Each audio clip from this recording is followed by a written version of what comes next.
नमस्कार शेतकरी मित्रांनो, पीएम किसान योजनेसाठी 30 जून पर्यंत ई-केवायसी करावीच लागणार आहे। जर ई-केवायसी नाही केली तर हप्ते पूर्णपणे बंद होणार आहेत। सध्या ई-केवायसी कोण करावी, याचबरोबर कशी करावी, आपल्या मोबाईलच्या माध्यमातून अवघ्या 2 मिनिटाच्या आत या संदर्भातील सविस्तर माहिती आपण या व्हिडिओच्या माध्यमातून समजून घेणार आहोत। त्यासाठी नक्की हा व्हिडिओ शेवटपर्यंत पहा। सर्वप्रथम तुमच्या मोबाईलमध्ये Google ओपन करा आणि Google मध्ये पीएम किसान या नावाने सर्च करा। पीएम किसान सन्मान निधी योजनेचा अधिकृत पोर्टल 1 नंबरला असेल, यावरती टच करायचंय। टच केल्यानंतर हा प्रधानमंत्री किसान सन्मान निधी योजनेचा ऑफिशियल पोर्टल आहे। यापूर्वीचा हप्ता कधी आलेला होता याचा सुद्धा उल्लेख या ठिकाणी करण्यात आलेला आहे आणि ई-केवायसी बंधनकारक ठेवण्यात आलेली आहे असा सुद्धा उल्लेख यामध्ये स्पष्टपणे सांगण्यात आलेला आहे। आता आपण याच पोर्टलच्या माध्यमातून ई-केवायसी कशा पद्धतीने करायची आहे या संदर्भातील व्यवस्थित माहिती समजून घेऊया। आता बघा, या ठिकाणी एक ऑप्शन आहे। ई-केवायसी करण्यासाठी तुम्हाला पीएम किसान सन्मान निधी योजनेचा एक ॲप इन्स्टॉल करणं गरजेचं आहे। प्ले स्टोअरवरून यावरती टच केल्याबरोबर पीएम किसान योजनेचा हा अधिकृत पोर्टल ओपन झालेला दिसेल। याला इन्स्टॉल करायचं आहे। इन्स्टॉल केल्याच्या नंतर ओपन ऑप्शन दिसेल। याचबरोबर तुम्हाला एक दुसरा ॲप इन्स्टॉल करायचा आहे प्ले स्टोअरवरून, तो म्हणजे आधार फेस आरडी नावाचा। याला इन्स्टॉल करून घ्यायचं आहे। इन्स्टॉल केल्याच्या नंतर बाकी काही करायचं नाही, तुमच्या मोबाईलमध्ये इन्स्टॉल करून सोडून टाकायचं आहे। आता पुढील प्रक्रिया कशी असणार आहे या संदर्भातील व्यवस्थित माहिती समजून घ्या। बघा, आता आपण परत पीएम किसान सन्मान निधी योजनेचा ॲप इथं ओपन करूया।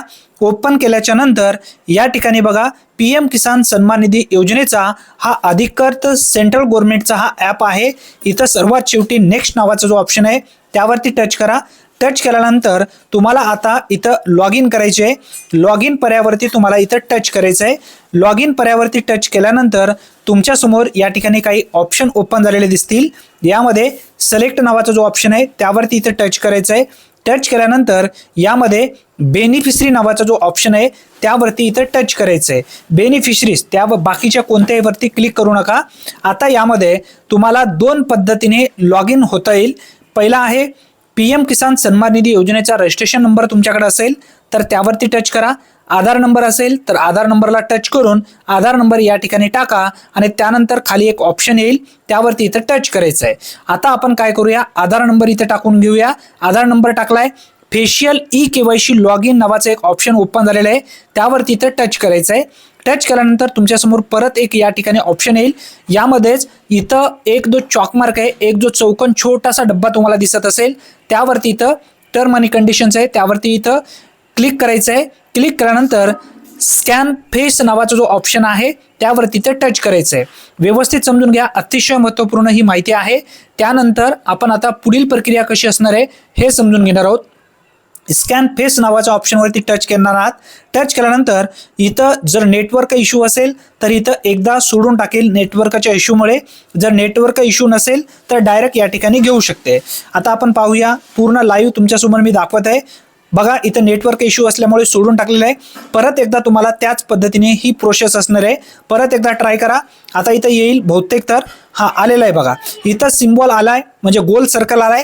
यामध्ये तुमच्या डोळ्याची उघडझाप करायची आहे। जोपर्यंत जी रिंगण आहे हिरवी दिसणार नाही तोपर्यंत तुमचं या ठिकाणी सिलेक्ट होणार नाही। ऑटोमॅटिक येईपर्यंत तुम्हाला इथं डोळ्याची उघडझाप करत राहायची आहे। इथं तुमची केवायसी इथं कंप्लीट झालेली आहे। आता तुमची ई-केवायसी कंप्लीट झाली का नाही हे जर तुम्हाला पाहायचे असेल तर डॅशबोर्ड नावाचा जो ऑप्शन इथं नवीन आलेला आहे त्यावरती टच करायचं आहे। टच केल्याबरोबर तुमच्या समोर आता एक नवीन पेज ओपन झालेला दिसेल। या पेजमध्ये तुम्हाला सर्व डिटेल्स दाखवलं जाईल। आता स्टेटसमध्ये बघा, सर्व लाभार्थ्यांची डिटेल्स वरती येईल। त्याखाली स्टेटसमध्ये सर्वप्रथम land record seeding status yes आहे।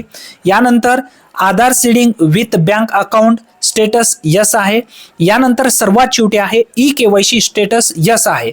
म्हणजे तुम्ही आता पीएम किसान योजनेच्या लाभासाठी पात्र आहात। जर नॉट असेल तर तुम्हाला ई-केवायसी इथं करून घ्यायची आहे परत। जर नसेल तर इथं काही करण्याची गरज नाही।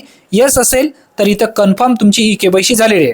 आता तुमच्या कुटुंबातील एखाद्या लाभार्थ्याची ई-केवायसी बाकी आहे का हे जर पाहायचे असेल तर ई-केवायसी फॉर जो आहे ऑप्शन त्यावर खाली त्यावरती टच करा।